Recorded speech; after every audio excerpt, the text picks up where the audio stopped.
Hey everybody, I'm Steve Moore. And I'm Mark Castleman. We know the pain and heartbreak of porn and sex addiction. And we know the triumph of breaking completely free. Every day, we help our clients find hope and healing. Join us in the fight to take back your life, your marriage, and be stronger than ever. This is the PBSE Squared Podcast.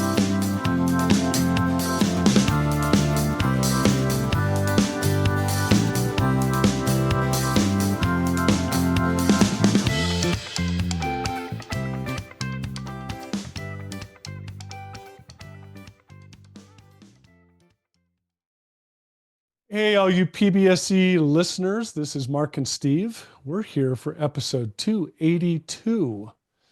How long should my former addict partner maintain sobriety and recovery before I consider getting back with him? Now that's well, and it's interesting because this situation's kind of unique, right? And Mark's going to explain it here by reading, but it's also going to be applicable to all of you. So it is. Yep. Yeah. We're going to talk about reconciliation in a lot of different scenarios, not just this one. But so this is from a betrayed partner. She wrote into us. It's fairly short. I'll just read it real quick. I broke up with my partner of 4 years over his pornography and sexual addiction. I tried everything, shared every resource, helped him get into therapy, get into a 12-step program, everything you could think of.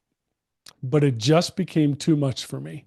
I became anxious, depressed, extremely insecure, and I monitored his addiction way too closely. But I missed the relationship outside of that.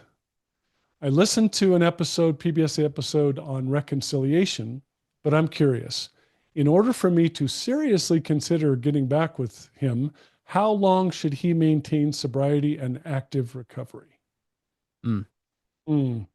It's a good... It's a good submission. There's a lot of stuff.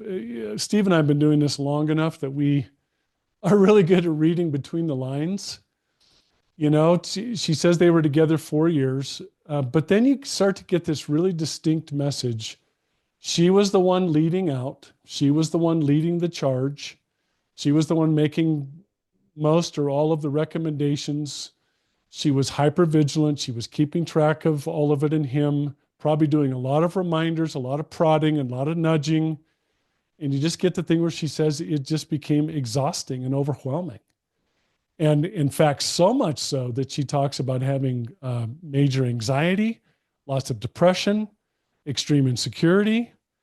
And it was just, it just basically took over her life. And then there's the part, and you, Steve, you and I kind of chuckled at this, but we do understand. She said, but I miss the relationship outside of all that. That might sound kind of silly to some people, but there are aspects of relationships that we do enjoy, there are characteristics and different kinds of personality traits and positive things and good stuff that goes on in relationships that we really do enjoy, and then we miss it in spite of or along with all this other stuff that happens.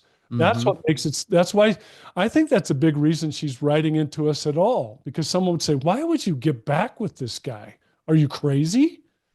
Except that there's a lot going on in a relationship. Yeah. There are things that we miss. And you can just tell the confusion, the uncertainty, she's asking for someone to, let me know how I can be sure of it this time.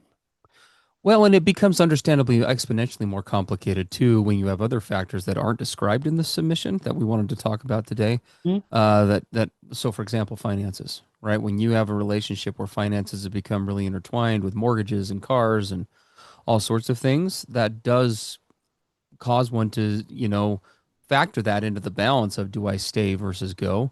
Kids are the biggest problem one, perhaps, Children. right? Co-parenting and everything that entails. And so there's a lot to that. It's really easy for someone on the outside just to look at a situation and for any number of reasons just say, well, just divorce his ass, or whatever it is. Right. But that's one, it's much more complicated than that. But two, it's not what we always want.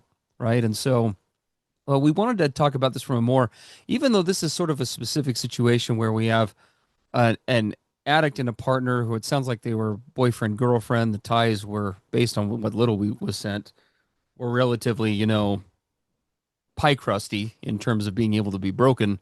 We wanted to try to, put this out there for all of you. If you are in a situation where, for whatever reason, you're considering reunifying with a partner, because there are a lot of areas in which this can occur, right? Reunification, for example, following a full therapeutic separation. Therapeutic separations, when I facilitate them in my office, are typically a minimum of 3 months, but they can sometimes extend a little bit longer than that. Sometimes, up in certain cases, up to 6 months, just depending on factors involved. And there's a lot behind that. We talk about that in other podcasts, but that's an example.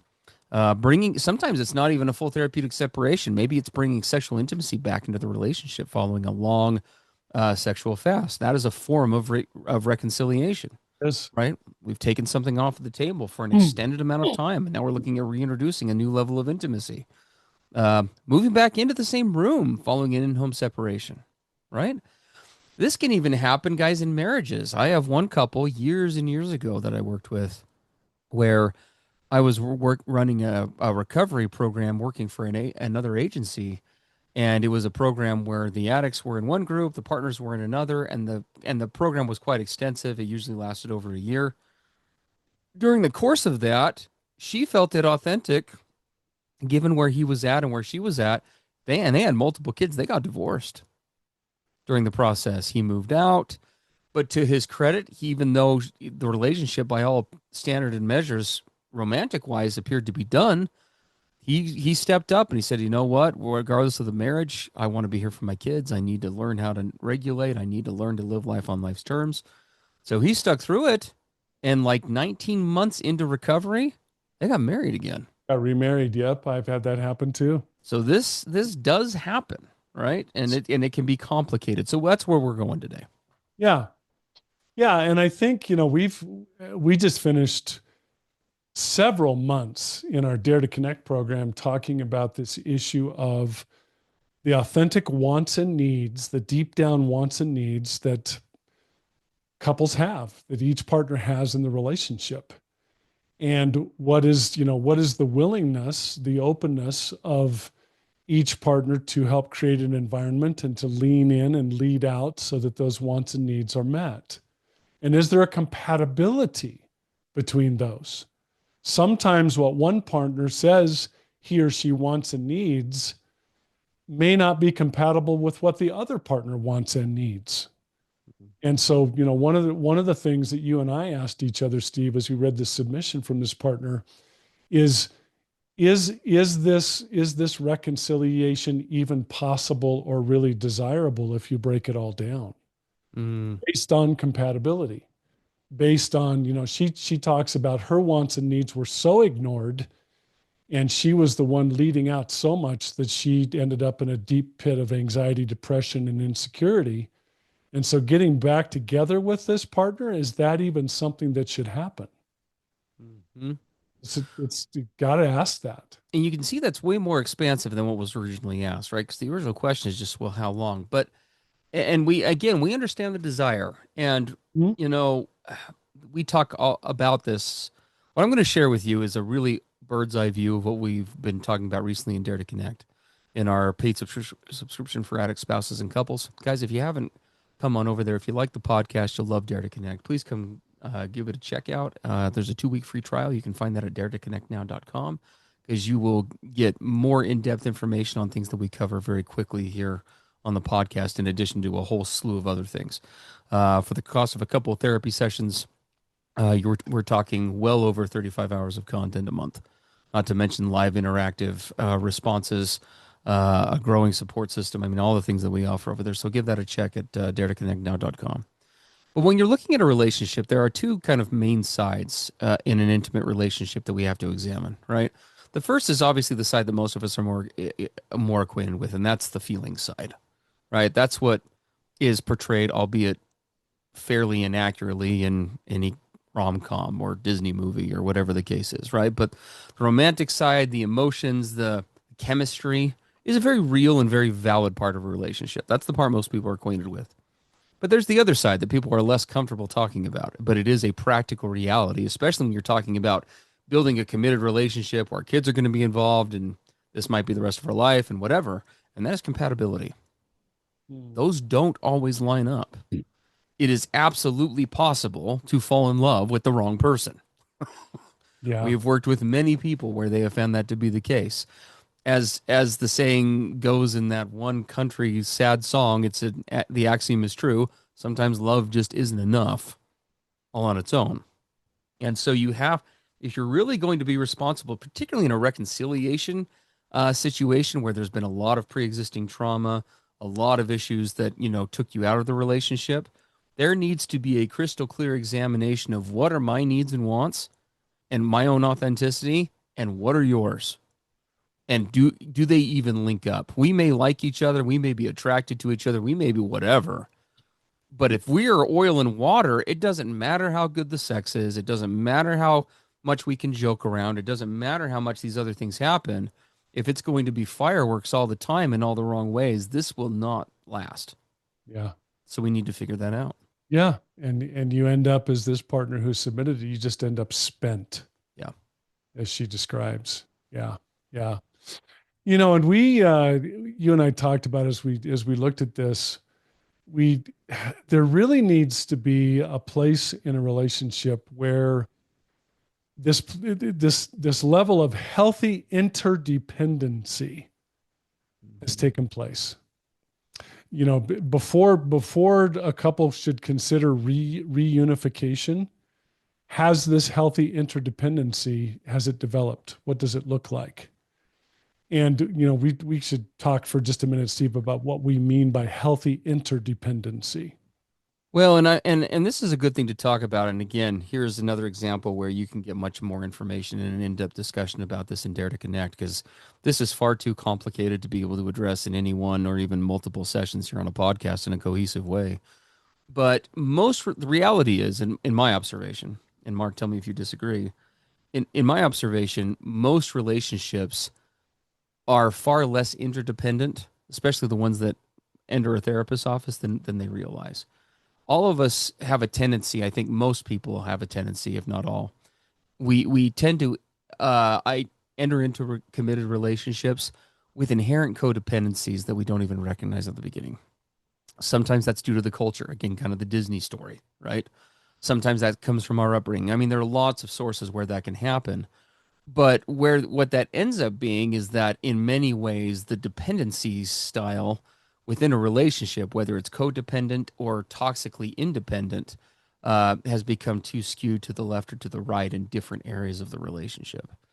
Now, when you're in a relationship and you're still actively engaged in that, that is absolutely repairable, okay? Through therapy and through a lot of work. And again, D2C is a great place to do that. We do that kind of work all the time with people. That being said, the silver lining, if you are not together, is this is actually much easier to work on. Yes. When you are separated, focusing on and developing out healthy independence and by its corollary, healthy interdependence with others. In other words, learning to emotionally stand on your own 2 feet, to pursue your own interests while not toxically taking away from another, while to learn how to advocate and set your own boundaries around wants and needs. All of these skill sets are much easier to do when you are in a non-attached situation. Now, let me be clear. That is not something we are not telling anyone out there, hey, if you're having boundaries problems, go divorce or separate. That's not needed.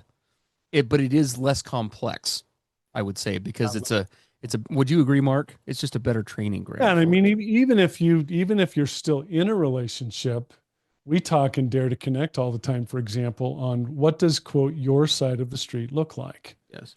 How do you develop yourself as a sovereign, independent, confident, happy, amazing person, separate from what your partner does or does not do?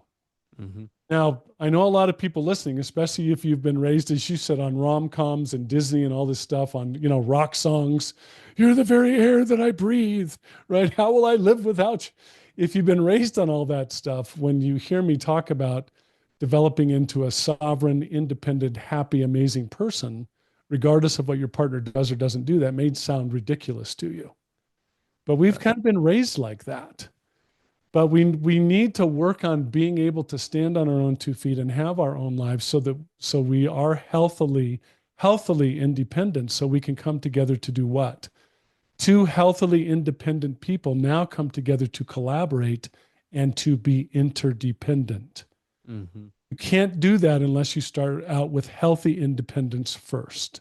Yeah. We talk about that a lot. Absolutely. And again, you can do that together. But for example, one of the reasons why we will initiate, like as a therapist, will initiate a therapeutic separation is for this purpose. The coupleship has become so enmeshed and so toxic in a variety of other ways that a separation among other things can be really useful in terms of we need to take a step back and we need to step out of this relationship to some degree so that we can start to see it more objectively and see ourselves in it again. Right? Many of you who are listening to this podcast, I'm sure, both addicts and partners, will know what I mean when I say that there's a real risk to getting lost in a relationship. It's possible. It happens all the time. Yeah. Okay? How often have we worked with people when we first start out? I don't know where I end and he begins. So I don't know where she starts and I stop. Yep. Just become an amalgam, just sort of a mix of each other. Yep. I really have an identity. I don't know what that is. Mm-hmm. Yeah. So those are all factors that need to be considered. Like I said, that's a big discussion for another day. Or dareconnectnow.com. You can have that discussion with us like this week. Anyway, let's talk about some other factors though, because there are still a lot more to cover here. So now that we've talked about all that, as if that wasn't enough, right? That's a journey, right? What we just described is a journey over the course of weeks, if not longer. But now there really needs to be a serious discussion, especially if you're reunifying with somebody given the breakup before, right? There needs to be a discussion about the realistic assets and deficits that each individual in the relationship brings in, as well as the assets and deficits historically of the coupleship as a whole. So where I wanted to kind of start that part of our discussion as we start to wrap up the podcast is, if you will find yourself in this situation, you need to remember, again, we always, here at PBSE, here at Dare to Connect, right? It's in the title. We obviously want couples to reunify, reconcile. That's always our primary main goal. But that being said, we're also realists, and we would never ram that down someone's throat if it's not authentic. You all broke up or divorced or whatever for a reason, right? Let's be real. At some point in time in the past, this relationship was so incompatible or so toxic or so painful or so whatever that one or both of you said, yep, I'm out. Now, does that mean that you can't be back in? No. Citing the examples that we talked about, it's very possible. It happens. But you do need to acknowledge and recognize that, because I think all of us know, I can tell you from personal experience, when Brittany and I had periods of separation, when you first reunify, honestly, it feels like a drug high. Oh, yeah. I don't know a better way to put it. Hey, everybody. PBSE Podcast hosts Mark and Steve here with a special message about our revolutionary online recovery program for addict spouses and couples called Dare to Connect. Multiple times every week, we get messages from subscribers in the program. They're people just like you. They're trying to heal from the devastation of sex and porn addiction and betrayal trauma. And here's a few of our most recent submissions. Here's one from an addict in recovery. It says, D2C has principles that everyone should utilize regardless of their circumstances. It doesn't matter your coping mechanisms. It matters that you want to work towards genuine connection with your partner. That's awesome. Another testimony from an addict continues on. My wife is just starting out in training as a licensed therapist. Dare to Connect has been far more useful to her than her degree. Wow. The way Mark and Steve apply what they've learned is always so redemptive. D2C has opened doors for my relationship that I thought would be shut forever. Mark and Steve are an incredible resource of information on the subject of sex addiction and betrayal trauma. We could not do this journey without their help. Here's one from a partner who's been with us for nearly a year. I want you both to know that it is because of you guys and D2C that I'm able to be in the place that I am today. I will always be grateful to you both for your feedback and prompt replies to my questions. I can't even come close to putting it into words how valuable my time spent with y'all this past year has been to my life. Thank you for everything you taught me about betrayal trauma and boundaries and thinking errors and loving myself and making myself a priority and standing up for myself. Love that submission. And then as we close out here today, guys, one more account from another addict in recovery. I wish I had a platform like this 14 years ago where I could have learned and done the hard work of recovery before I had done all this damage to myself and to my spouse. And to be candid with all of you, that's exactly why we created Dare to Connect. Mark and I found ourselves in that place. Messages like these and the others like them, they're what Dare to Connect really is all about, guys, and why Mark and I do what we do. Whether you're an addict or a partner of an addict, and no matter where you find yourself in the recovery process, Dare to Connect can take you to the next level. Don't wait another day to catapult your recovery forward. Today is your day for change. Visit us at daretoconnectnow.com to pick up your free 2-week trial of Dare to Connect today. Yeah, and it does. You and I talked about this. This is the reason we're talking about this honest, raw step back and take a really, really good look at the background or the past assets and deficits. Otherwise, what happens? What happens after a therapeutic separation? What happens after an in-home separation? We now move back and sleep in the same bed, right? What happens when this reunifying takes place? There's the pink cloud of it at first where it's amazing. What does the saying say? Absence makes the heart grow fonder. Yes. And you come back together. It's like, wow, this is awesome. Except that you have to be careful if you're just making the novelty and the newness and the relief of coming back together, and that's what you judge whether you're now compatible. Yes. We see that mistake made a lot where there's not an honest, hard look. Where exactly have we been and where exactly are we? And let's not just let the enthusiasm and excitement of being back in each other's arms be the determining factor. Well, and I should have said something. I should say something to expand on what I said before. Remember how a minute ago I talked about it feels like a drug? If it does feel that way, especially excessively, that is your first red flag. Mm-hmm. Because reunification obviously is always going to be a pleasant experience. At least it should be if it's a good thing. But it should not. You should be in a place where you are meeting and cultivating your own needs in a healthy, interdependent way. Again, more information on that at D2C, but that's all we could say about it here. But just it's something to be really wary of, right? That pink cloud that to use a drug recovery reference, that attends that euphoria, that attends the instant reunification is something you've got to be willing to look past, which is one of the reasons why all of the things that we're talking about here need to be done before that happens. That's right, before the reunification. Yeah. Before that occurs. Okay. Otherwise. Yeah. Let's look at some of these critical factors. This first one, right? What has been the past history, for example, of enabling tendencies versus a truly boundaried relationship? For both the addict and the partner. Yeah, both. I mean, I'll give you a real-time example of this. Brittany and I had to do some serious work around this in different ways, and one of those that Brittany needed to do was if we were going to move forward and have a healthy relationship, she had to really examine and look at a lot of the enabling tendencies she'd pulled from her growing up years. Because unfortunately, they had played really toxically into a lot of my tendencies towards aggression, towards being the victim, towards being the bully in a drama triangle kind of fashion within the relationship.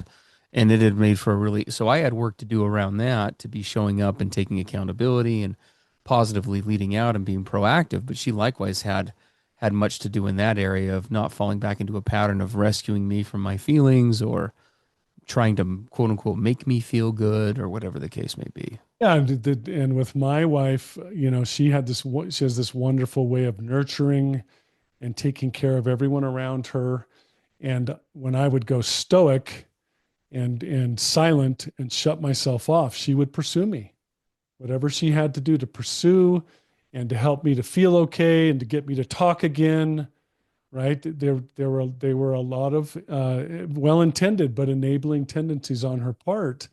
And she had to decide to learn how to live in a truly boundaried relationship. She does it much different today than she did back then. Now, we have other factors to go in under this category as we wrap up today, but you can already see where we're setting the stage. For any partners, for example, who are listening to this, be very careful not to fall into the trap of, well, we could reunite if he would just fix his shit. That's just putting it as blunt as I can. It's easy, I think, as a partner to feel that way. And it's no secret that in many cases, maybe perhaps the majority of that is on his end to own. But that is rare. In my experience, it is rarely the case of just one versus the other. Because again, did my wife play any role in my addiction? No.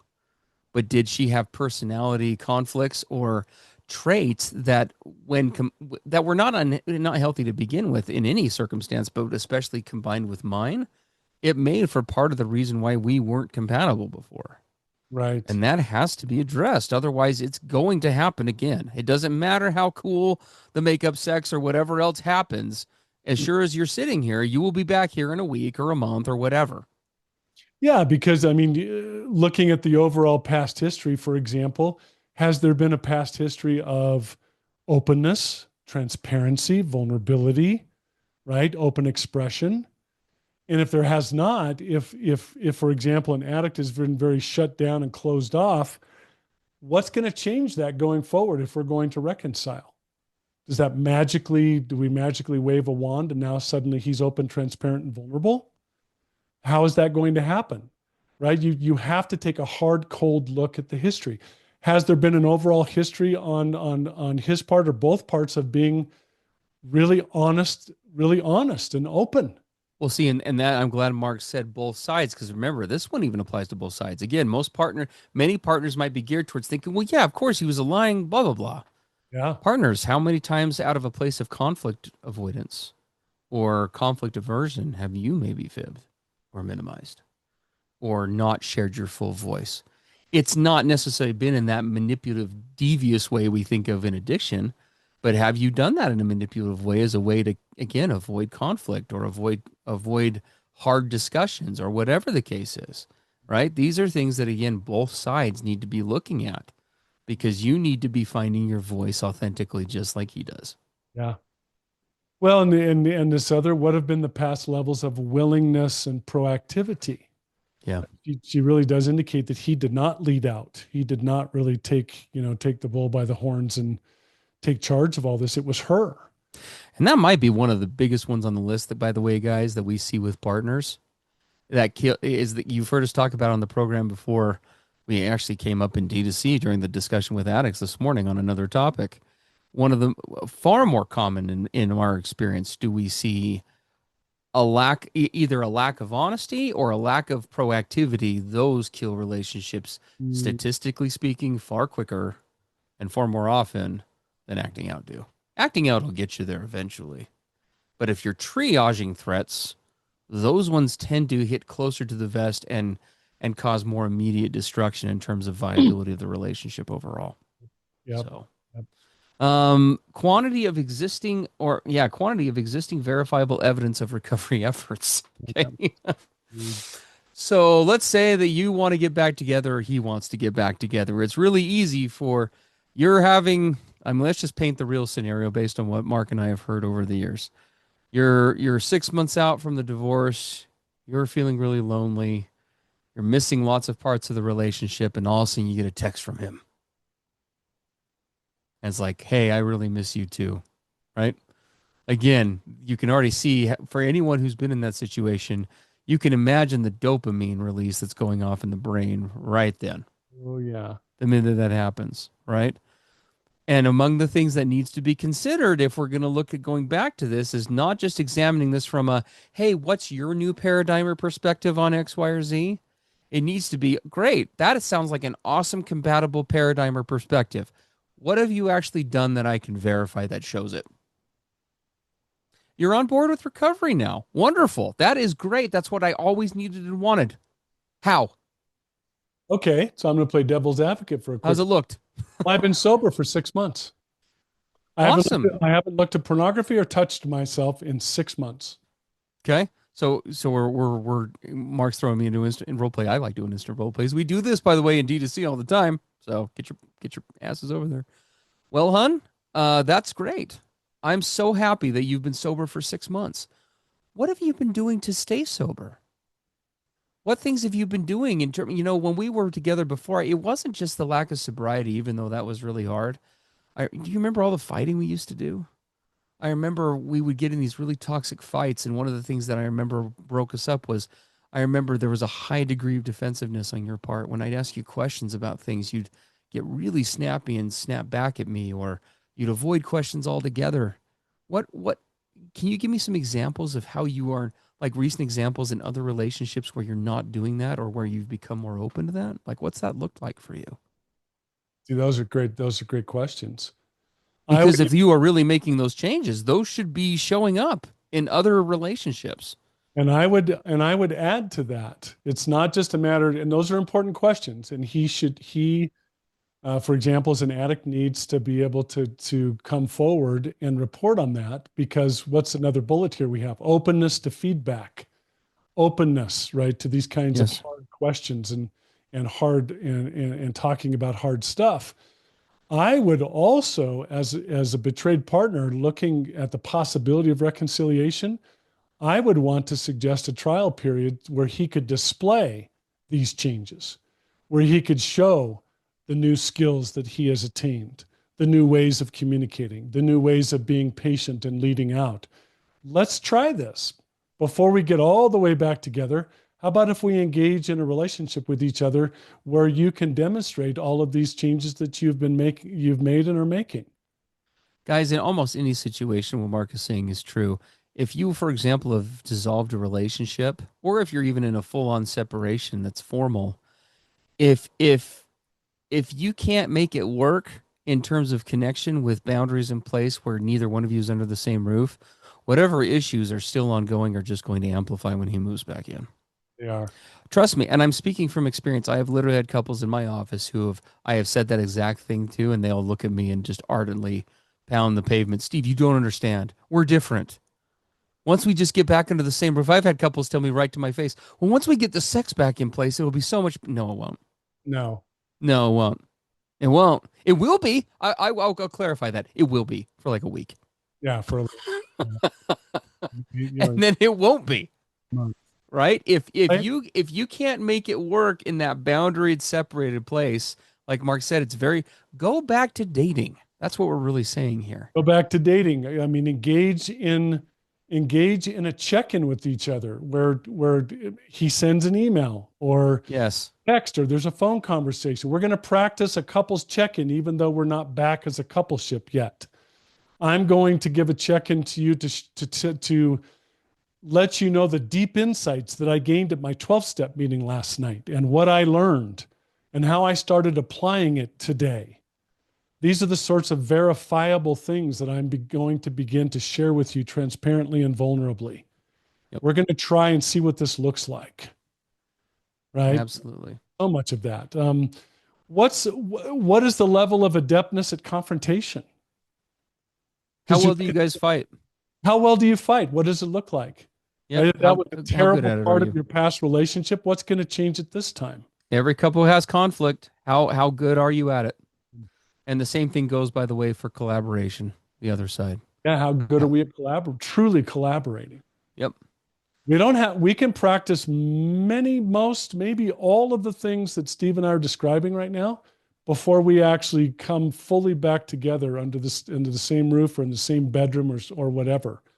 There are ways to do this in levels, in steps, but we've gotten into this cultural thing where it's all or nothing. We're apart, but we're back together.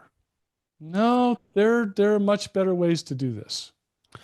Well, and last but not least, as we wrap up, guys, we appreciate all of you being here. The original question, I didn't even put this in the notes, but the original question that was asked, how long should he be sober? So you can see that there are a ton of other factors involved. And right? active recovery. How long? And active recovery. How long should he maintain sobriety and be in active recovery before we decide to get back together? Now, this is just Steve's take, Mark. If you have a different one, that is totally fine. But Steve's off-the-cuff opinion, again, factoring in all those factors and assuming that those line up, a minimum of 6 months, somewhere between 6 months and a year is what I would say. Oh, bare minimum. Absolutely. So, yeah. That's what I would say. And that again, number could increase depending on other factors, right? well, If kids are involved, not just that or he whatever. says, I've been sober for 6 months. Okay. Oh, No. All the stuff that we've talked about in this podcast is all of that happening on a regular, consistent, evolving basis over that 6 to 12 months. Yep. She says active recovery. And I hope she knows what it means, active recovery. Well, and again, that applies to her as well. In a Yeah. loving but firm way, we would say the same thing. You got to be working on your betrayal just as much. Ladies, your betrayal will, in a situation like this, will kill the relationship just as much of a lack of stuff on his end will. Please don't kid yourselves. So make sure that you're doing the same. Yeah. So. Yeah. Well, yeah, this applies to both partners. You didn't cause it, but only you can heal it. So please take that ownership. So, guys, we love you. We appreciate you. Thank you for being here. Again, as always, if you love the podcast, I honestly cannot imagine why the hell you were not in Dare to Connect. Please come on over, grab a 2-week free trial, and come see what Hubbub is about. We are growing by leaps and bounds over there. We're revolutionizing the way recovery happens. It is not a replacement for therapy, but it is pretty damn close, and will give you a bigger bang for your buck in the recovery process for you and for your partner than anything else we know of. If we ever find something else that's better, then we'll modify our program to be more all-encompassing, but this is it. So not to feel too full of ourselves, but in that point, we kind of do feel that way. daretoconnectnow.com. You can grab a 2-week free trial. We'd love to have you come join us, or to have your questions answered in anywhere between the next 4 and 8 weeks, kind of depending on how many questions we're getting from time to time. We will definitely line it up for being answered on the podcast as well. You can send that in to us at pbsepodcast.com. If you go down to the bottom of the page, there is a 2-week free trial, or a contact form that you can click on and send us. Yeah, you'll see the PBSE banner at the top of our Dare to Connect page. I'm sorry, that's right. We moved it. Yep, daretoconnectnow.com. There's the PBSE banner at the top of there. Click on that, and it'll take you there. Click on that, then scroll to the bottom of the PBSE page. You'll see the contact form. Absolutely. All right. Have a great rest of your day, guys. We will catch you in the next episode. Take care. Everything expressed on the PBSE podcast are the opinions of the hosts and the participants, and is for informational and educational purposes only. This podcast should not be considered mental health therapy or as a substitute thereof. It is strongly recommended that you seek out the clinical guidance of an individual qualified mental health professional. If you're experiencing thoughts of suicide, self-harm, or a desire to harm others, please dial 911 or go to your nearest emergency room.